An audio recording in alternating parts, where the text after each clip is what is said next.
On this Monday night, an extraordinary rescue operation deep in a cave in northern Thailand.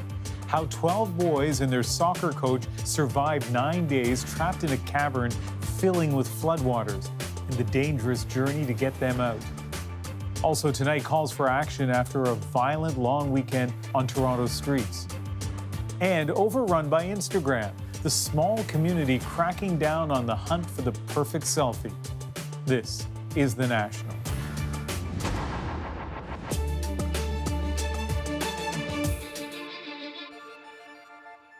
There is a risky rescue operation unfolding right now in northern Thailand. 12 young soccer players and their coach who went missing 9 days ago.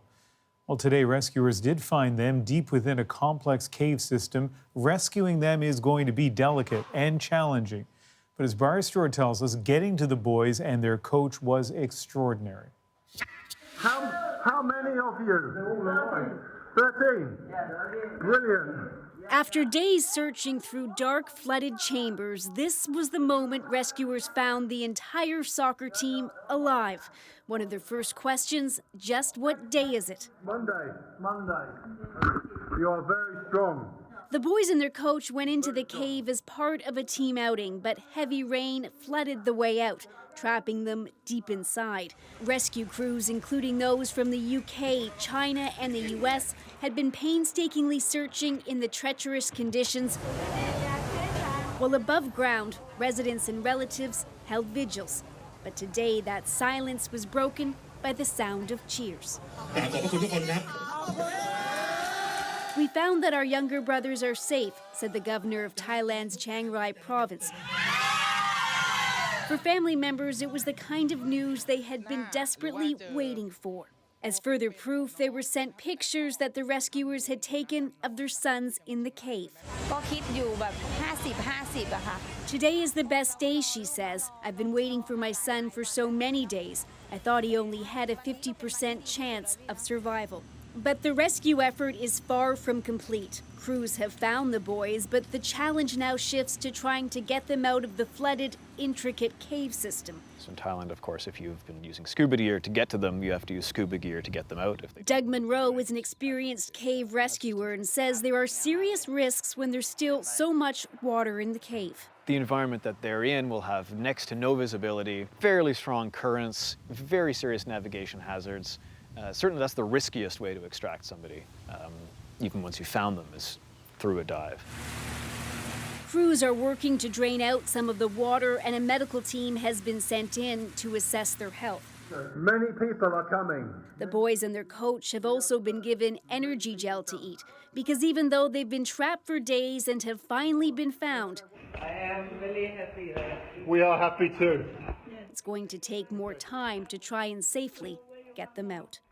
Briar Stewart, CBC News, Vancouver.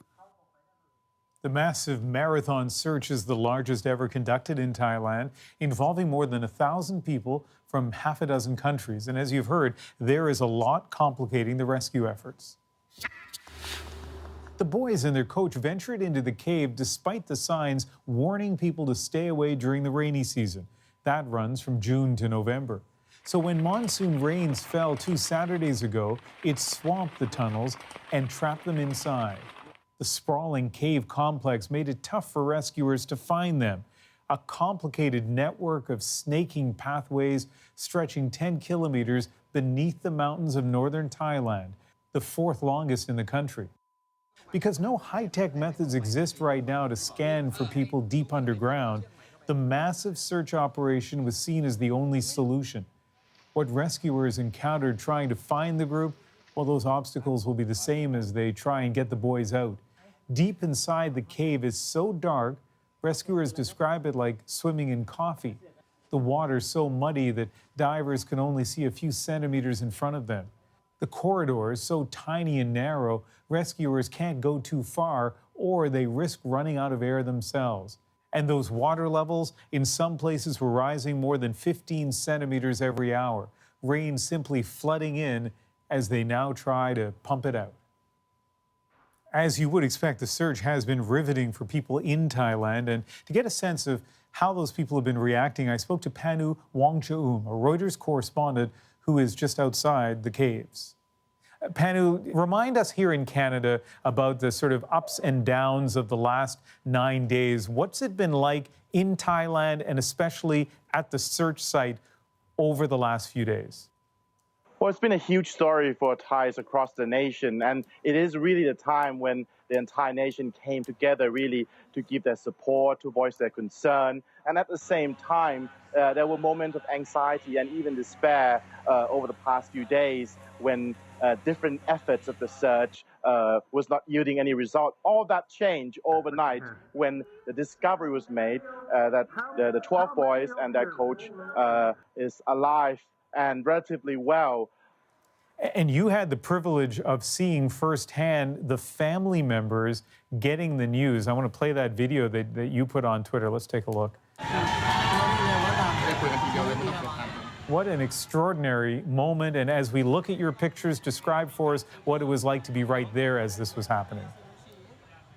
Well, I mean, earlier we heard the announcement from the provincial governor about the survival of the 13 people, but we weren't quite sure ourselves. And we saw how the news was delivered to their relatives, and they were crying with joy. And of course, this really has affected not only the relatives, but also people around them, officials, rescuers, and journalists. I mean, this hasn't been the most easy story to cover. There were times of frustration and anxiety that we shared with what's going on with the search effort. But all this changed now since the discovery, and we hope that the next phase of the rescue operation will be as successful.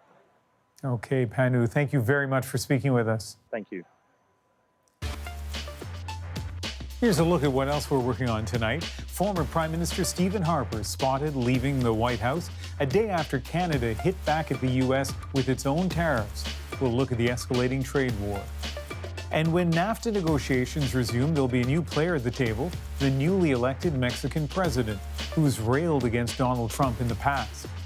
But first, the city of Toronto trying to get a handle on gun violence after a violent long weekend. On Saturday, a shooting in the city's entertainment district left 2 people dead and 1 injured. And then last night, gunfire again rang out in the downtown core. 4 people were hurt.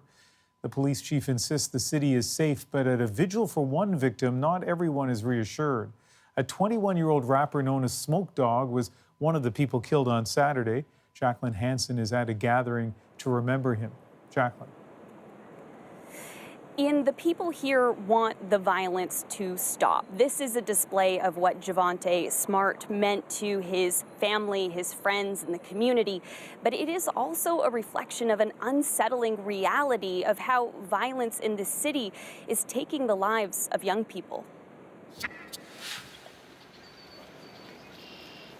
Just last night, there was another candlelight vigil. Ernest Modekwe was shot and killed Saturday along with Smart in broad daylight. I want the violence to stop, I don't want to see my friends dying and stuff.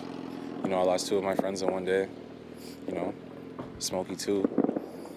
It's just not right what's happening in the city, While Sunday's vigil was happening, more shots rang out in the tourist area of Kensington Market. 4 people were injured, 1 seriously. I saw the man I don't know if he died or not, but he was gripping for his life. Police haven't said if any arrests have been made. Makes me feel very uncomfortable, knowing that somebody might be behind me with a gun. Police haven't revealed any suspects in Saturday's deadly shooting either. Toronto's mayor blames it on gang violence. Yesterday, he repeatedly seemed to imply those involved were repeat offenders. We've got to get a lot tougher on letting people out on bail who have previous history with gun offenses. But when we contacted Toronto police, the communications team said it didn't know where his information came from. And today, the mayor seemed to walk it back slightly, saying in a statement, "I've always advocated for tougher gun control and tougher bail conditions for gun crime." And then when you tell me it's a gang. Still, it has some concern that whoever is involved may not stop. Violence is intoxicating. And once you get into a violent mass situation, it's extremely difficult to turn back. There's a point you reach in violence where consequences are not even thought of. And I really, really mean that. Are you worried that we're at the cusp of that? Yes, I am. I am very worried. Despite 2 shootings in 2 days in 2 well-known areas of Canada's busiest city, Police Chief Mark Saunders says people shouldn't worry. People should feel safe downtown, and I will stand by that.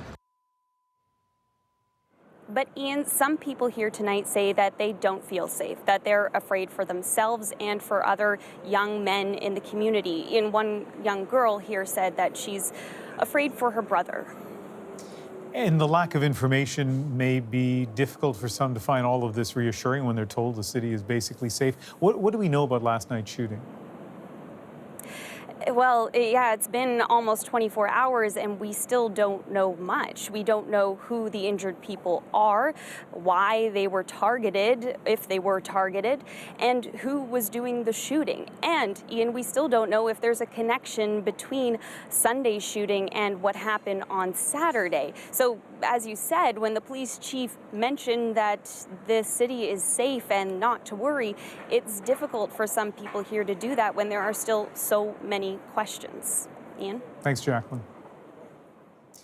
Toronto's mayor says he is going to reach out to the Premier of Ontario and the federal public safety minister to mount some kind of joint effort against the violence. For those around for the first so-called Summer of the Gun, that may sound familiar.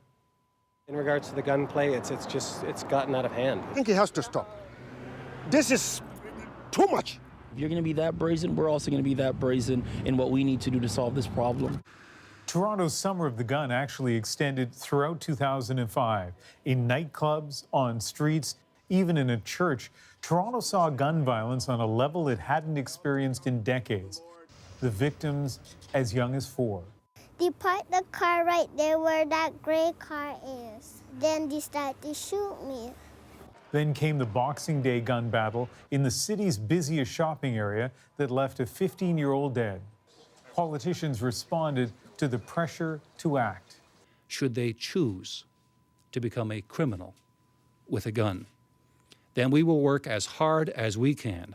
More prosecutors were hired, more police, and Toronto launched TAVIS, a new police task force that moved into troubled neighborhoods. This area here as well is hot to try. TAVIS got controversial. It relied heavily on police checks known as carding. That program has impacted this community, has traumatized this community in ways that up to today. Did any of it work? Well, from a 2005 homicide rate of 2 killings per 100,000 residents, Toronto's gun homicide rate started to trend downward gradually, but it appears that a couple of years ago it started rising again. As of this summer, gun homicides are already up about 40% from the same time last year. Whether Toronto's strategy was responsible for reducing the gun violence is not clear, but TAVIS was disbanded last year, and Ontario's Premier campaigned on a promise to bring it back. To Ottawa now, where officials are staring down new uncertainties about the future of the North American Free Trade Agreement.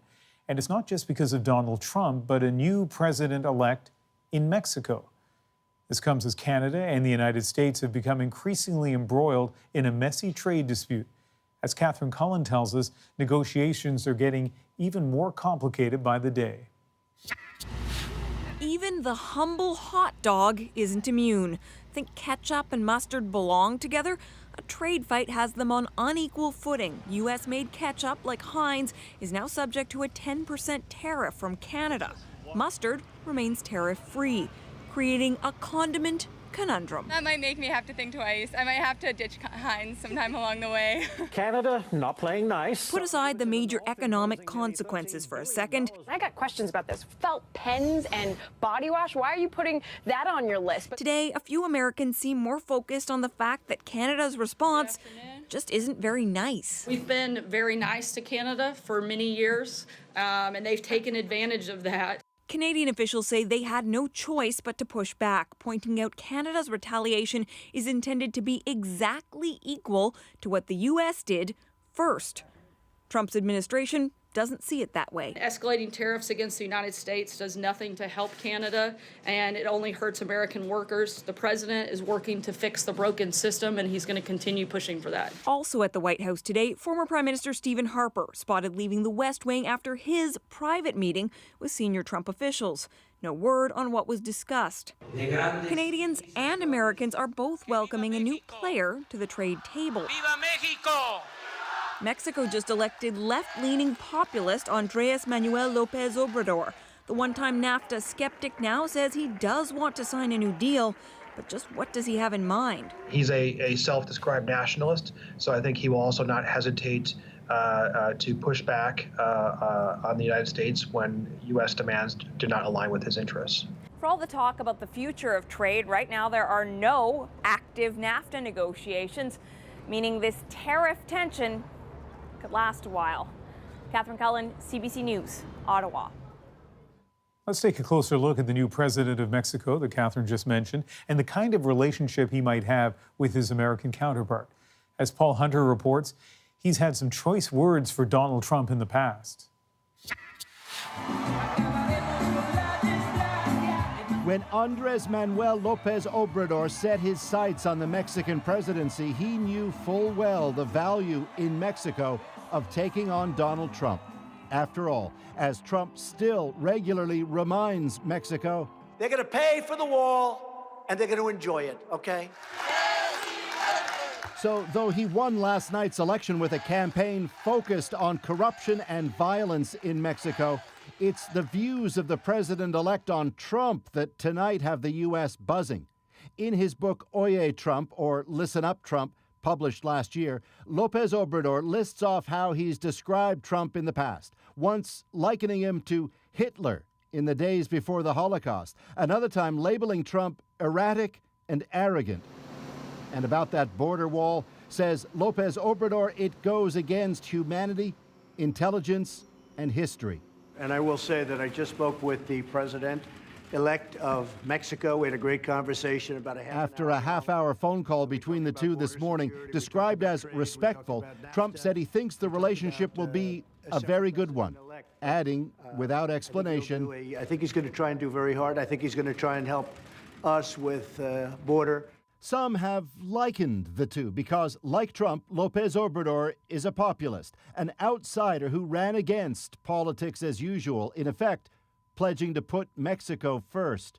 But his views are socialist. He's pro-migrant rights, and as he put it, he'll never be the piñata of any foreign government. Last night, he pledged to work with the U.S., but with a kind of caveat. Siempre fincada. It's a relationship, he said, rooted in mutual respect and the defense of the immigrants who live and work in that country. One question for where does this all go from here? Will the president-elect do what the outgoing Mexican president chose not to? To come visit this place, to sit down with Donald Trump and talk about that border. Paul Hunter, CBC News, Washington.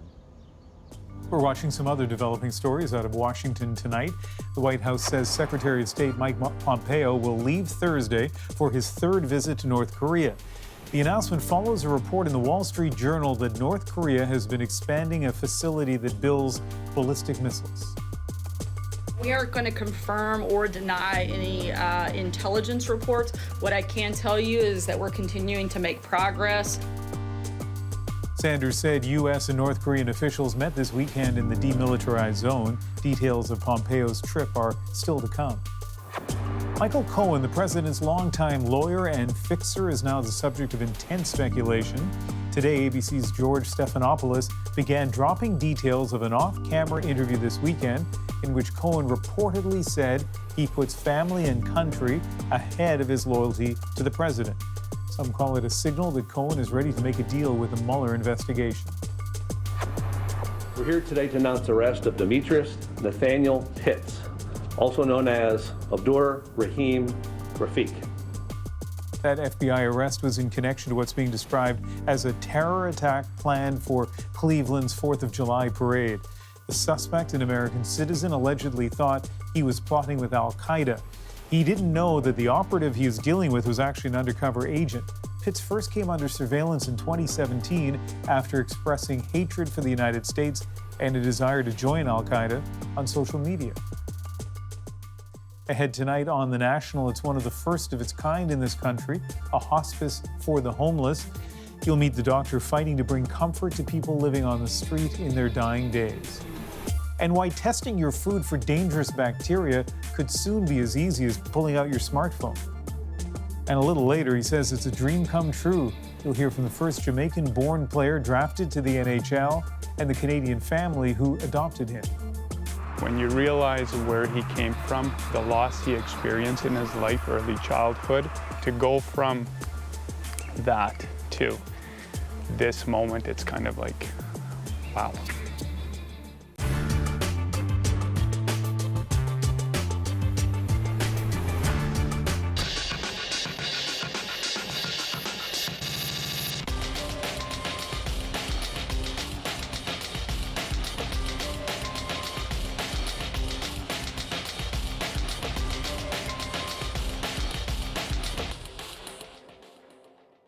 I think everything. There's 3 different locations. There's 4 different voices. It'll be live all the time, which I know lots of people think that was the case, but it will be live all the time. So we'll be able to blow things up and just go live if something is happening in the world. You're likely not going to see 4 people in a studio every single night because that's not what this is about. This is a chance for us to let stories be win the day. And so that means a lot of us are going to be spending a lot of time in the field, and not just for breaking news or big events, but for stories, the way we've always done them. That's not going to change. I think that it's going to be a national for the times we live in, and I mean in part the technology, the fact that look, I'm old enough that I remember a morning and afternoon edition of the newspaper, right? Those days are long gone. So we have a newscast that's designed for how technology allows us to see so much during the day. We have a newscast that allows us to respond to this, I mean, can I call it a hunger for real information? As far as what I bring to the table, what I think is the beauty of this team is that we all bring a whole different range of experiences to the table, right? And different skill sets and different approaches to journalism. And so I'm one piece of that puzzle, right? One small piece.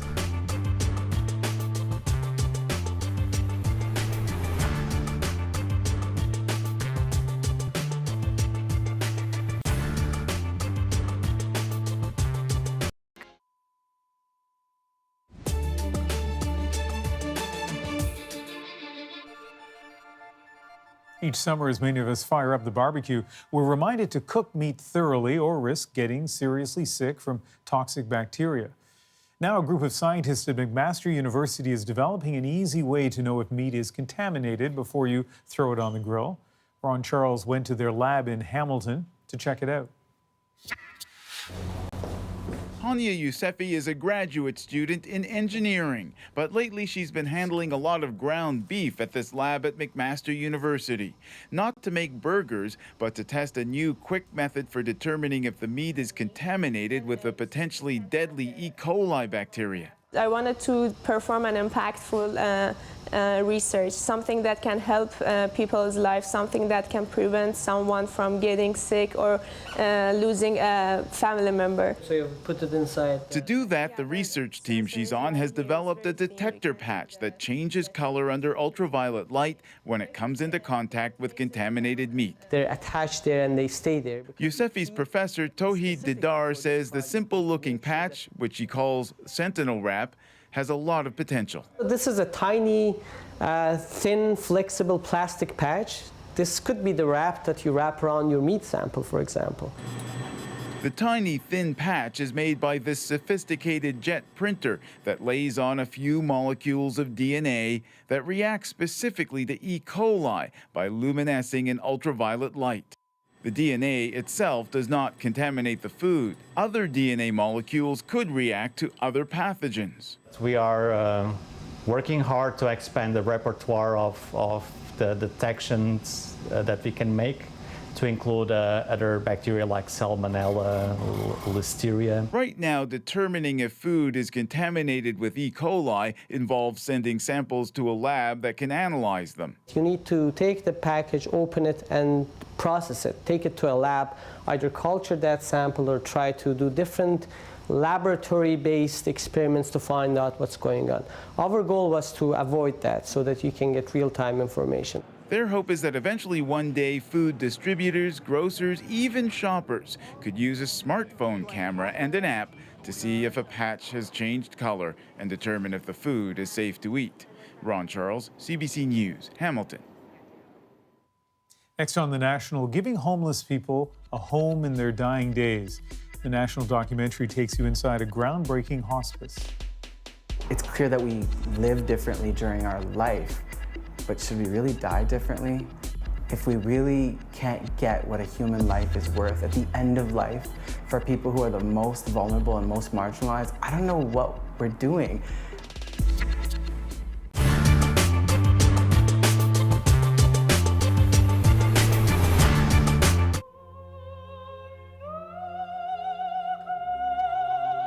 I would like to have some of the attributes of computers, for example, perfect recall, not forgetting to go to certain meetings, and what are people's names and things like that. Sean Morgan is a software consultant from Calgary. He says he wouldn't be first in line for, say, computerized eyeballs, but he'd be right up there. Sean says that in the next 10 or 20 years, we'll all be able to get implants to improve our memories, our endurance, and brain power. We'll not only be more powerful, we'll be more efficient.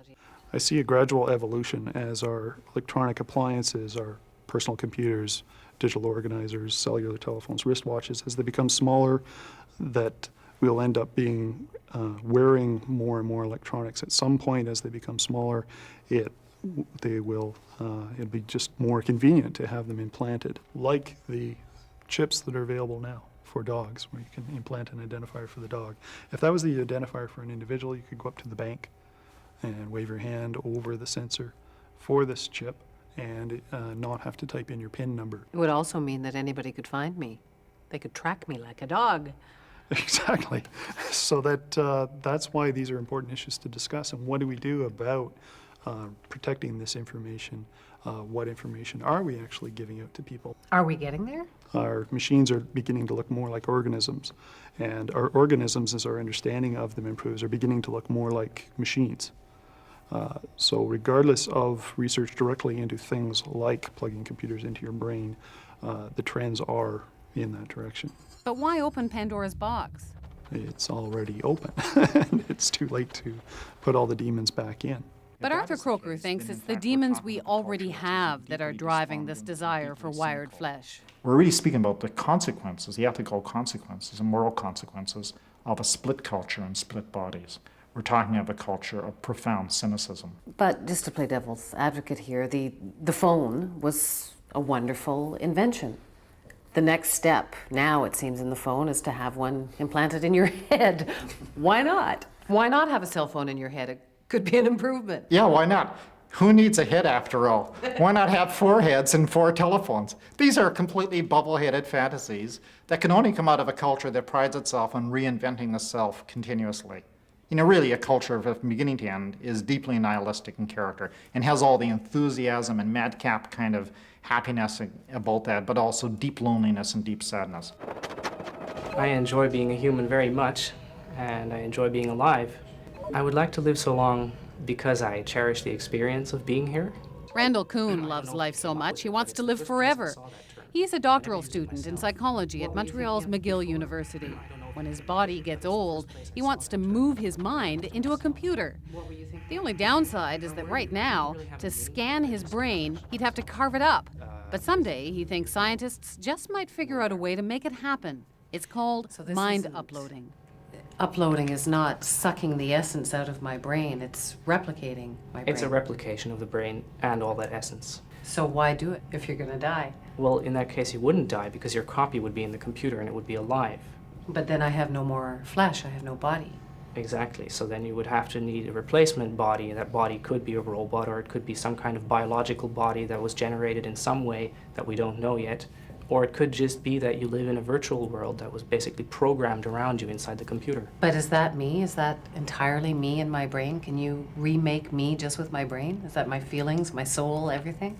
That's part of the first concept you have to agree with if you agree with mind uploading. You have to feel that everything we perceive of resides in what we call the brain.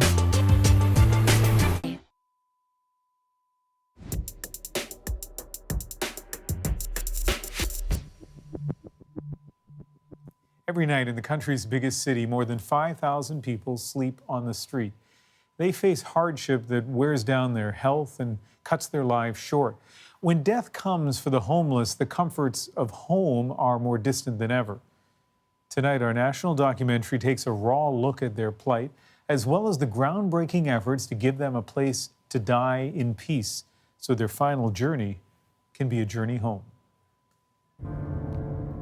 Toronto is a very interesting place. I mean, it's a beautiful city. You know, you got the CN Tower, you got great views, you got a harbor front, but what people don't visibly see is that there is this whole population in our city that is just falling through the cracks.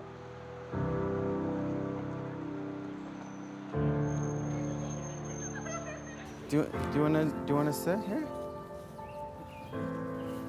It's hard enough to deal with having a serious illness. It's hard enough to deal with having a terminal diagnosis, and then to see people dealing with that on the street on top of it all.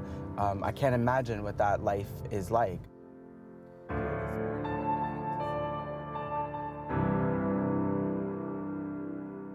Caesar, are you having any nausea or vomiting? I usually don't eat. So you're eating a lot less, you mean? A lot less. So like you're eating small? Clients come to us in different ways and through different pathways, and before you even enter a person's space, and that space can be the street, it can be a shelter, but it's their space, is to recognize the trauma that the people we're serving have experienced in being on the street, in being ill. All right, where was the pain you were feeling? And so do you wake up with that pain every day? Oh, wow. It's about building rapport and trust. Yeah, exactly. You've also told us you don't want CPR if your heart stops. You want to pass away peacefully. Yeah, that's what I want. I'm inspired by the population we serve each and every day. They inspire me to do what I'm doing. If they can do what they're doing with the resilience and courage and do it while they're on the street dealing with the terminal diagnosis, then we can do better. Okay, take care. Bye, my friend. Bye. Yeah.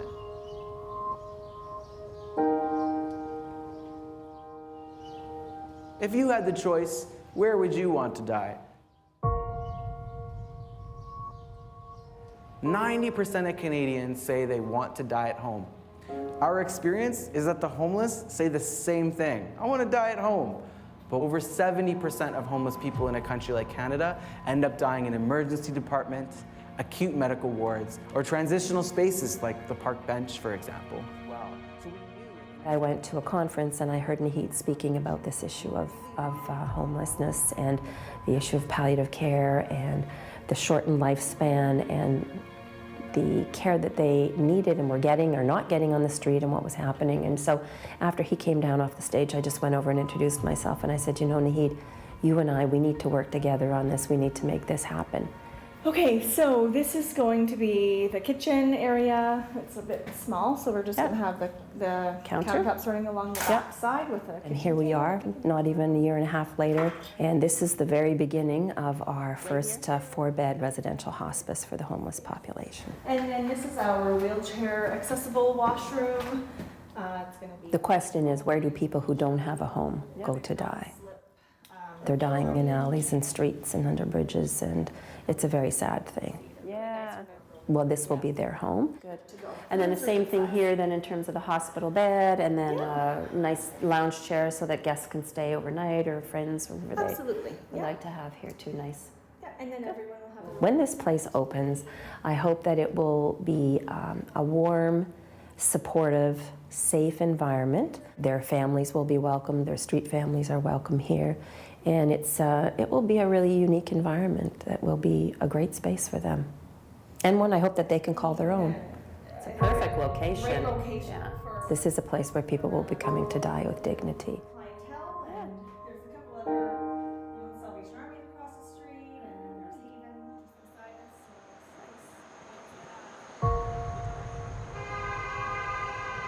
So it's nice. As you know, we're starting this new project. It's called Journey Home Hospice, and given what's been going on with you, we'd love to offer you a spot to kind of get the support you need. basically next week.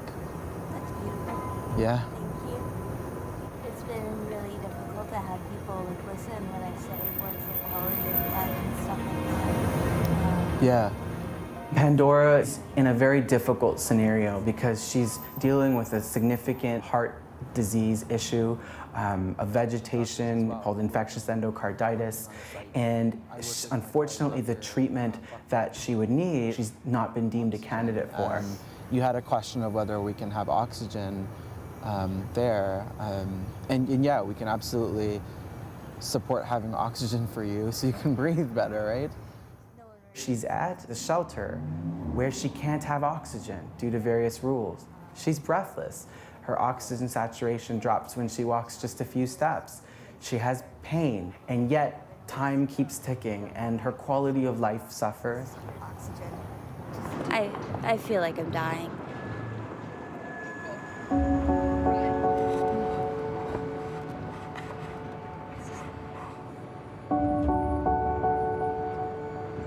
I've been homeless off and on since I was 15.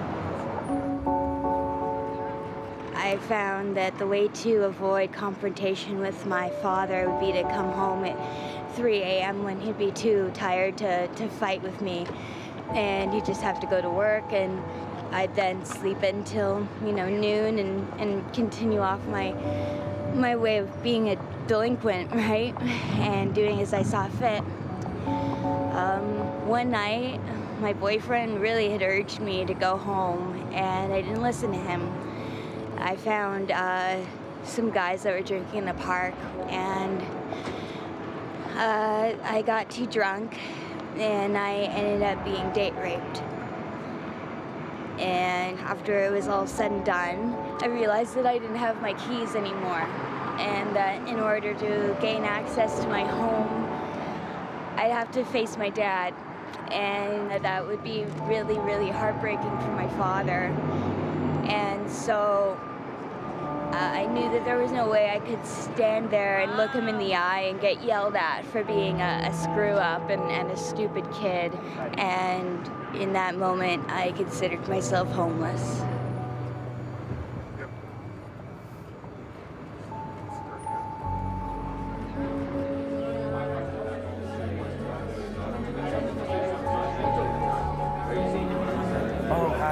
Very nice to meet you, Mayor Torrey. Thanks for coming. Really appreciate it.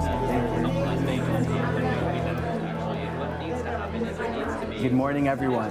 I'd like to take this moment to thank you all for joining us. It's so great to see so many people here in support.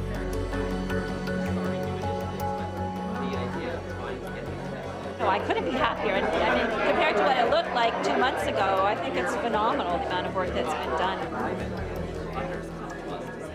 We're sitting in Pandora's future room, actually. This is exactly where she's gonna come. She'll sleep there. While our focus here is good palliative care and a palliative approach to care, there is potential that someone like Pandora could actually thrive in an environment like this and do better, and may actually live longer as a result of the care.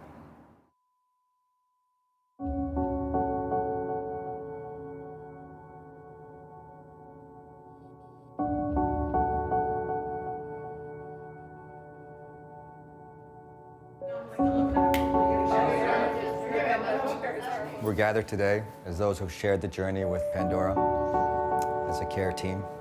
When I heard that Pandora had passed, I think I felt mixed emotions. When she moved in, her eyes lit up. She was bright. She was home, and then she even said that to us. It was a beautiful kind of, it was like a homecoming for her. It was surreal to see how someone was dealing with so much trauma and sadness and anger and frustration. And don't get me wrong, that was still there. But when she saw her room, she lit up. It's like she had journeyed home.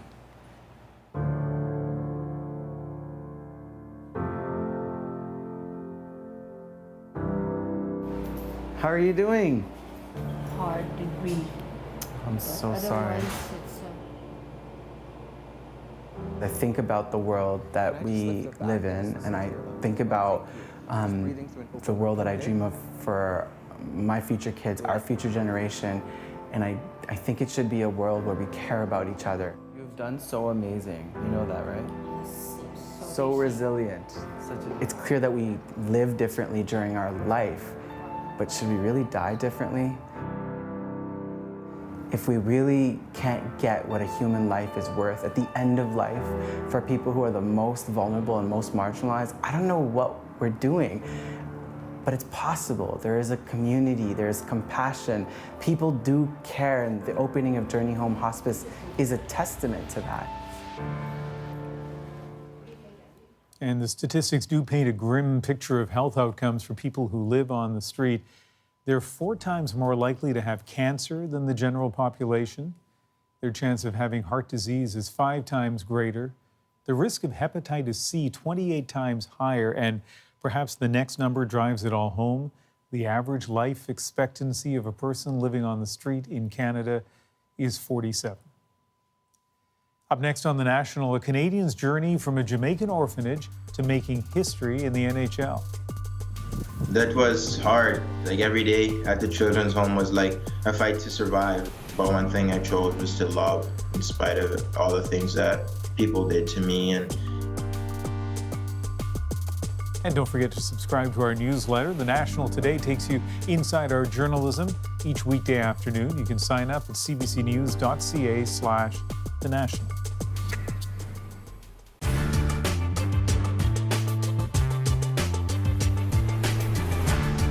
Well, Kelly Crow has been investigating the surge in these private stem cell clinics. And as I say, a lot of people here driven by desperation. Right, and they're paying thousands of dollars for this unproven treatment where tissue is sucked out of their fat or bone marrow and it's injected back into their aching joints. The theory is that there are stem cells in the bone marrow and the fat tissue, and those stem cells have some sort of healing capacity. But we asked a prominent Canadian stem cell scientist for his opinion, Dr. Duncan Stewart, and here's what he had to say. If a patient called me up to say that they are thinking of going to get this kind of therapy from a practitioner offering it like this for a fee, I would say that I don't think that's wise. I don't think they know they're going to get any benefit. I think they're taking a potential risk, and all of these therapies should be offered within the context of a properly designed clinical trial. Still, lots of Canadians are going for it. We took a hidden camera into a few private clinics to see how stem cell procedures are being offered to patients. Okay, if you got a few, The patient we followed has a painful knee. She went online to a Toronto stem cell clinic and filled out a form. Within days, she had an appointment with an orthopedic surgeon who told her she had arthritis. So you have arthritis in your knee. Which means what? Which means that you have lost some cartilage. So He said stem cell injections could help. He says it works most of the time. So how effective is it? About 80% of people. Many more people than not are helped by it. Come on in.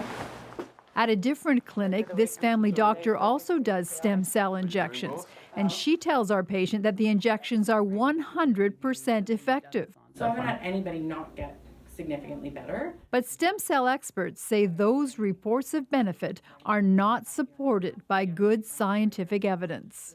We really don't know whether these work, and we really don't know how safe this approach is.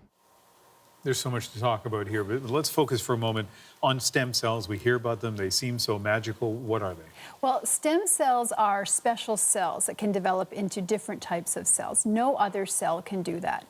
And ever since they were first discovered in the early 1960s, scientists have been studying whether they could be used to regenerate bone or tissue, or even hearts or other organs. So big debate here about the benefits of this. What about the risks? Right. Well, there's a risk of infection from the injections. And in the U.S., 3 people have gone blind after having stem cell injections into their eyes to treat macular degeneration. If stem cells do what scientists think they might, and that's trigger the growth of new tissue, there's also a theoretical risk that it could cause the growth of unwanted tissue and even cancerous tumors. Dr. Duncan Stewart is conducting clinical trials, and when he signs up volunteers, he has to tell them about that risk. If you read the kind of consent forms that we put together for our trials, you'll see all this language. It's kind of scary because there's a theoretical risk that there could be tumors that form. There's a theoretical risk you could get blood vessels forming where you don't want them to form, for instance, the back of the eye or other places. So all these things could happen. So it's interesting, right? We heard those two people earlier talk about, what, 80% success, 100% success, but there's a lot of research still to be done here. Right. I mean, scientists just don't know right now whether injecting stem cells into the body is an effective way to treat injury. Morning, David. Ew, what are you all doing here? Love is definitely in the air. Oh, God, your face. I know my face. It's a heat rash or something. I look like the Phantom of the Opera. Stop touching your face. You stop touching your face.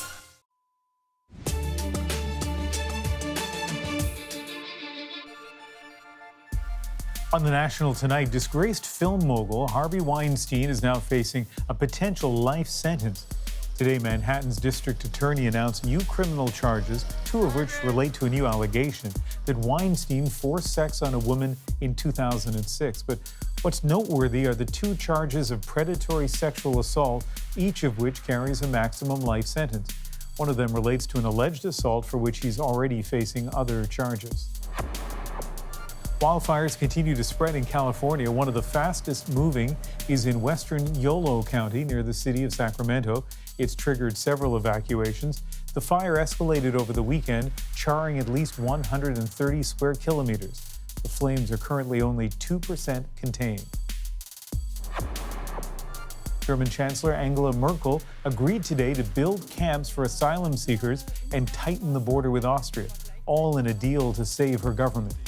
For weeks, her own interior minister threatened to bring down Merkel's coalition unless she reversed an open-door immigration policy. This is a spectacular about-face for Merkel. She staked her legacy on welcoming hundreds of thousands of migrants into Germany.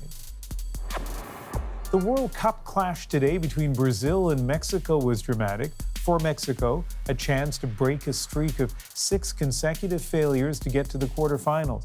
A command performance from Brazil's Neymar locked Mexico out, though he drew criticism for what some called his theatrics.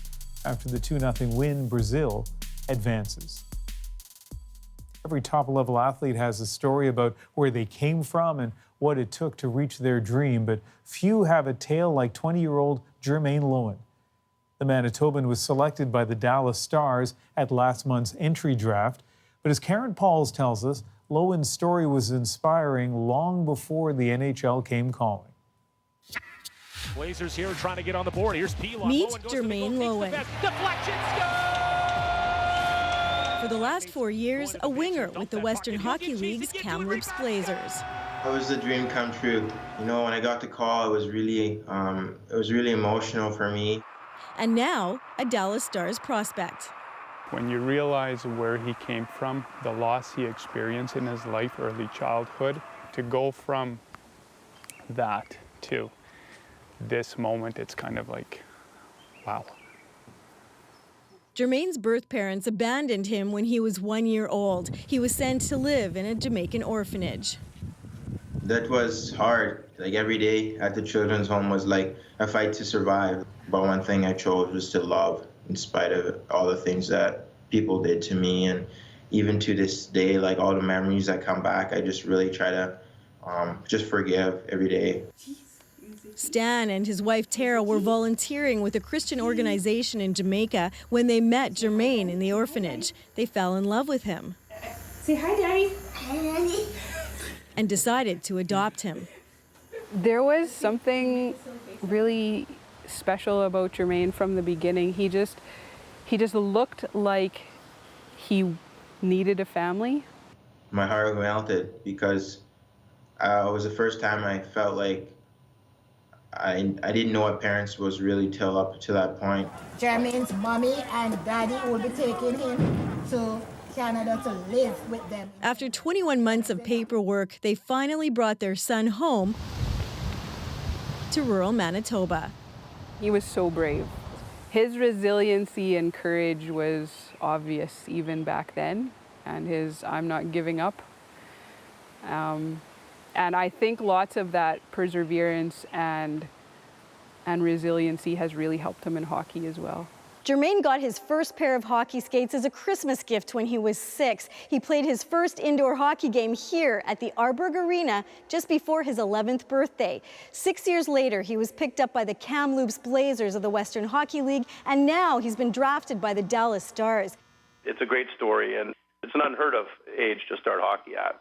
Incredibly gifted athlete. He's incredibly driven, and he's one of the nicest guys and nicest teammates one could ever have. So he's earned it. Back at home, people are thrilled for him. It's great for him and great for the town, you know, for a small community, yeah. It's kind of got our name on the map again. Is this mine? But his family is proudest of all. He did really good, and that I will keep hoping that he will do his dream. We see God's fingerprints all over his life and his journey. He just has had so many really amazing opportunities and doors open to him. There's no guarantee Jermaine will ever play a single NHL game, but he's making the most of this opportunity. I don't take a day for granted. Listen to instruction to the best of my abilities and just be a person that people want to be around. Hoping others will be inspired by his story and believe dreams can come true. Karen Pauls, CBC News, Arborg, Manitoba. Next on The National, we'll take you to a small community in British Columbia that's being swamped by hikers in search of the perfect selfie. First time actually, and so my family said it was really nice views. I love it. It was worth it. We just wanted a quick, easy hike that was local, somewhere with a brew pub at the bottom or a pub at the bottom. We haven't gone hiking, but you can always find powerful images on our Instagram page. You'll also find exclusive video on Facebook, and feel free to tweet us anytime at CBC The National.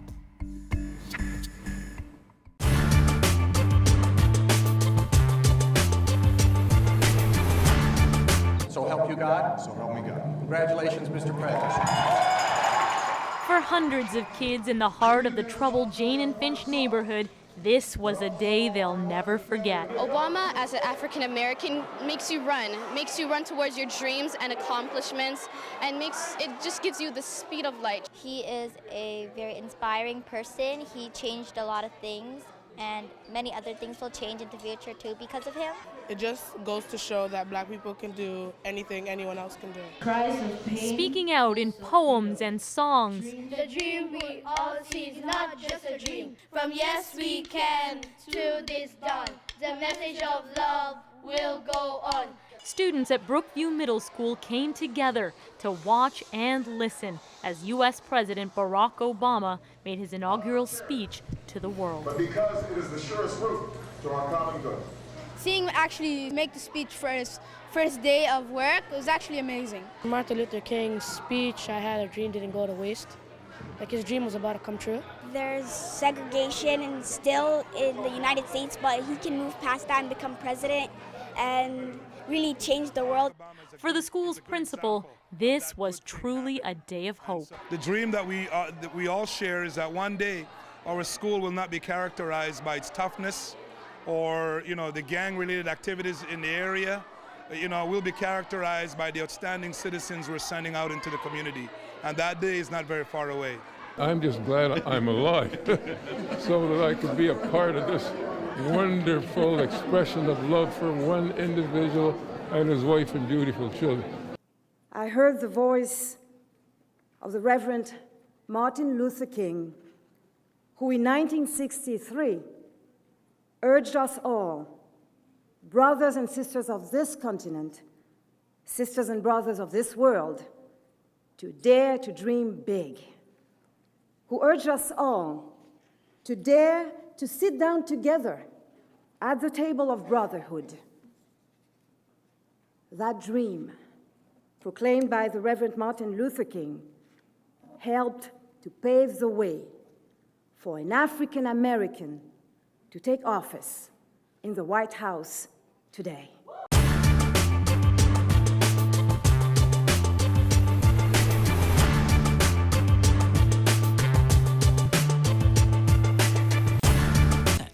Here we go. Just remember the greatest gift is today. Just remember your greatest gift is today. So take it back again to your side. Sway it to the right. Then you take it back again. Now, then you